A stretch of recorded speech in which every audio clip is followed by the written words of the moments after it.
They're buying because they're scared of what's going to happen during the election. Mid-Ohio Valley residents are exercising their right to bear arms in the wake of the Orlando attack.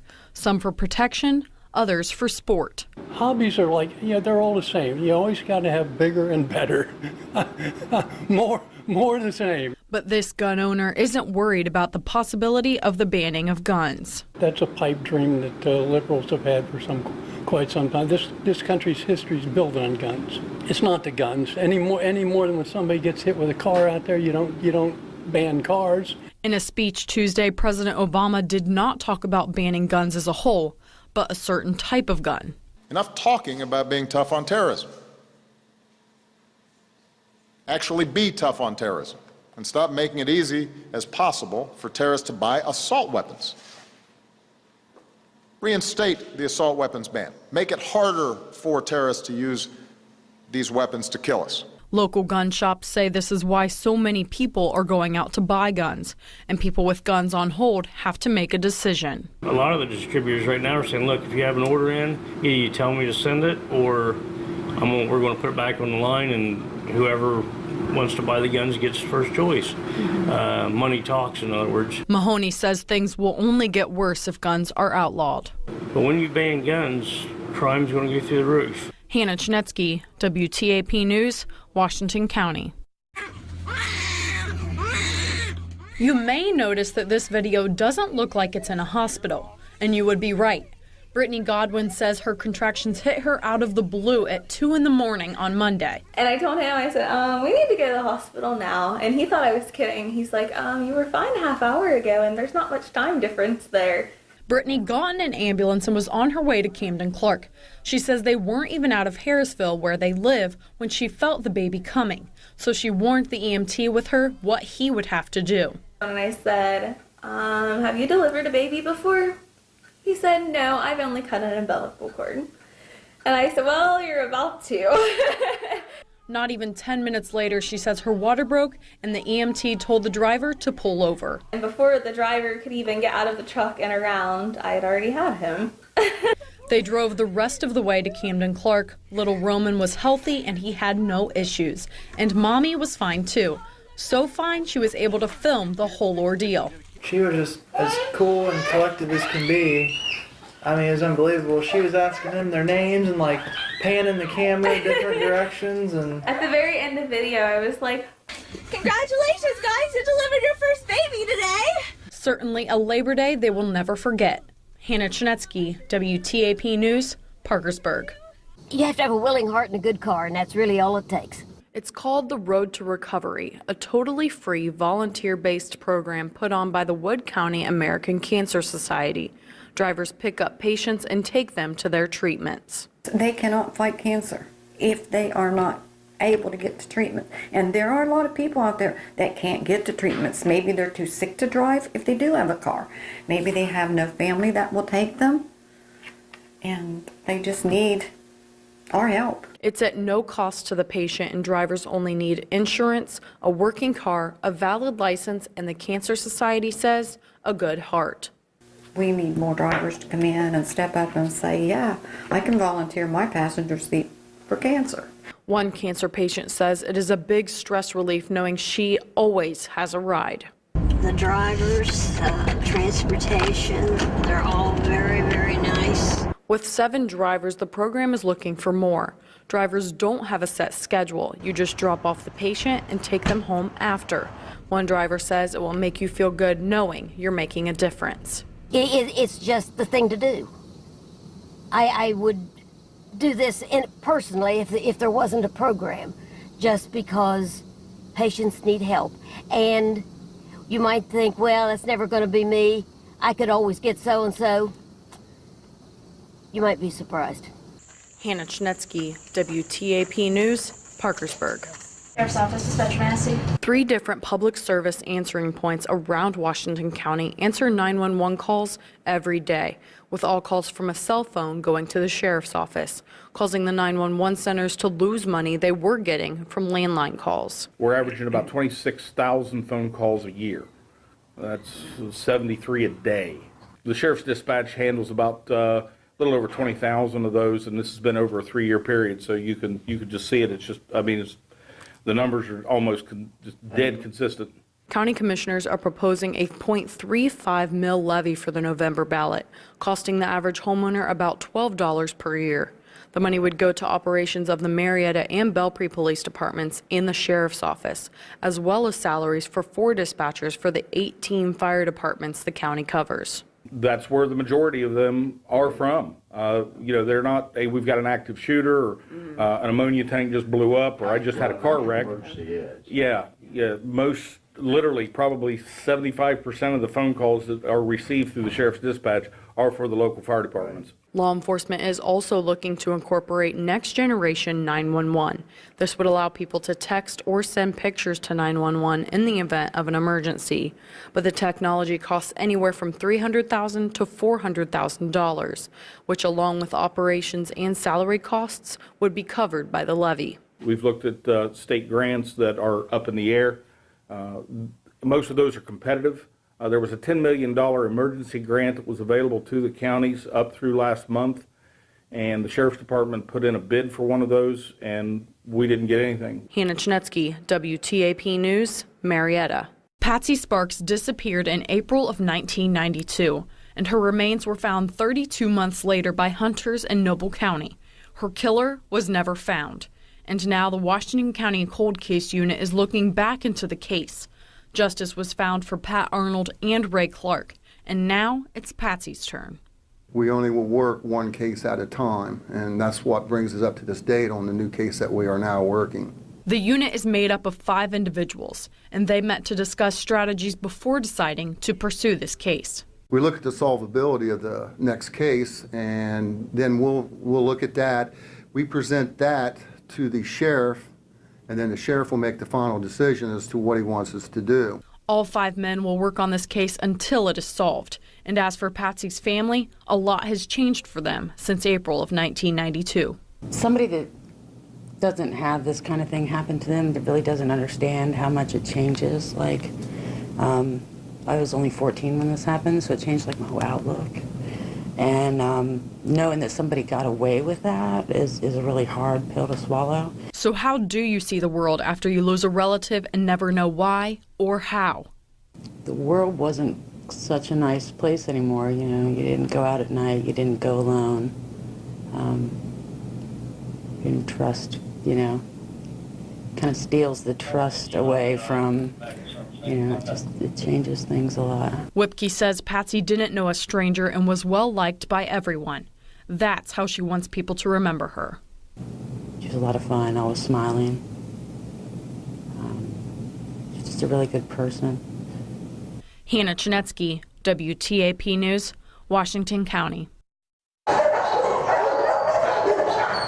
The sound of dogs barking, cats meowing, and birds chirping is much louder than normal this week at the Humane Society of the Ohio Valley.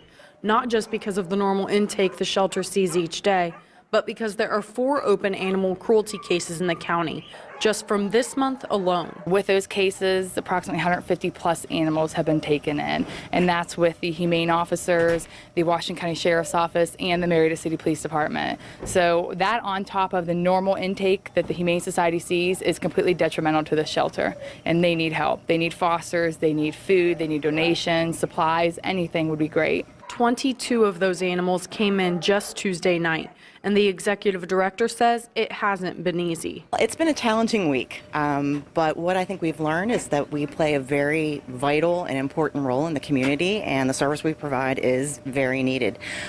With all the influx of animals this week, we are way above capacity, and we are reaching out for assistance with adoptions, fosters, supplies, donations. Anything would be greatly appreciated to help us through this time. If this situation had happened last week, the shelter would not have been able to house all of the animals. Fortunately, we were able to open up a part of our facility that had been closed for a couple months due to some construction. Luckily, that was open, so that allowed us to at least be able to house everyone here safely and cleanly. The Humane Society is holding a pet fair and adopt-a-thon this Saturday at the River City Farmers Market from 10 to 1.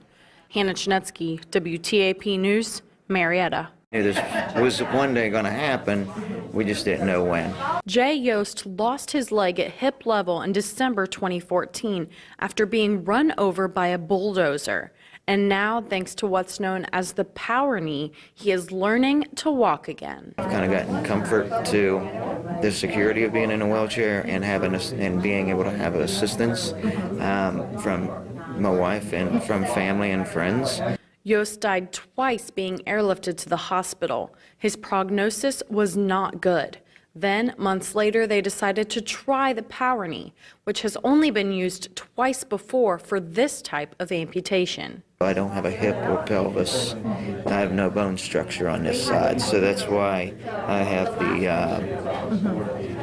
the form to be able to hold on to hold the leg on. This type of amputation makes him a candidate for the knee, as well as his character. It has a little bit to do with his attitude of just being positive about moving forward and maximizing what he can do and what he still can do. With a motor, the knee bends and extends on its own. Takes away their need to kick, for instance, their leg forward for the next step. Allows the motor to do that for them, and that reduces the amount of energy that they use. Yost's physical therapist has big goals in mind for him. Our goals in the beginning are just to get him comfortable and to trust the leg, and then as he gets more comfortable, then we'll transition to forearm crutches, and then gradually take away his assistance. And she thinks he can get there with the right attitude. He's done a great job of just trusting in us and letting us fulfill what we love to do. And this is kind of the heart and soul of what we do as a therapy team, to help him get back on his feet and reach his goals. And Yost has 2 goals in mind himself.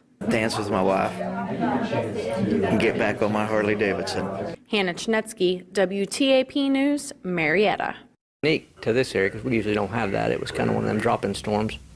It just occurred. 4 inches of rain in less than an hour, causing 9 agencies to have to rescue 30 people around the community. We had people that lived in the apartments they had to pull off of, and then we had one that was out of the rescue crews that were there, was rescued out of the water. And then it was just devastation after it turned light to where you could see what was going on. Some people had flood insurance, but that didn't necessarily help. People suffered a lot of damage and a lot of out-of-pocket expense that evening. Because the flood insurance that they had did not cover contents of the residence. One bridge on Lincolnshire Drive is still not repaired, and there are no plans to repair it. While it doesn't affect residents who live on the road getting in or out, it will affect them if there is an emergency. That'll hurt response times for that area by 2 or 3 minutes because we have to go back around the other way, but it's nothing we can control with that, as it's a big expense and somebody has to take that on. The flood damage in the southern part of the state is far worse than what Mineral Wells experienced, but it only makes you realize how damaging water is if you're in the thick of it. Unless people actually see it, you really don't understand how much, especially down there, how much devastation they had. And so it just makes you think back here how lucky we were. I think that people slowly but surely becoming more self-aware of the events around them. I mean, whether it be man-made or natural incidents. I think a lot of folks learned a lot that evening about the area and what kind of damage high waters can cause. Hannah Chenetski, WTAP News, Mineral Wells. Look left, you look right, you look left again, and then when you're going across the street, you continue that. Some people don't follow this advice, resulting in fatal pedestrian accidents. The Ohio Governor's Highway Safety Association says 56 pedestrians were killed in Ohio between January and June in 2015, up from just 25 in the same time frame the year before. Officials say there haven't been any fatal accidents in Marietta in the past 2 years, but 5 pedestrians were hit in 2014 and 8 in 2015. If you are walking in an area that doesn't have sidewalk, and you have to be on the road, walk facing traffic, and also use a little bit of common sense. If it's nighttime, wear something bright, carry a flashlight, reflective clothing, and if you see headlights coming, get over as far as you can. But one recent Marietta College grad is working to solve the no sidewalk problem, starting with Butler Street. Start digging and get the sidewalk laid so that students as they head from campus will be feeling more comfortable on their way downtown. O'Connor talked to students about why they didn't venture to the downtown area more. Safety was a main concern, resulting in the Butler Street Connector project. The lack of sidewalk and then also the 120 feet There was along the 2nd Street crossing, made them feel very unsafe with the cars.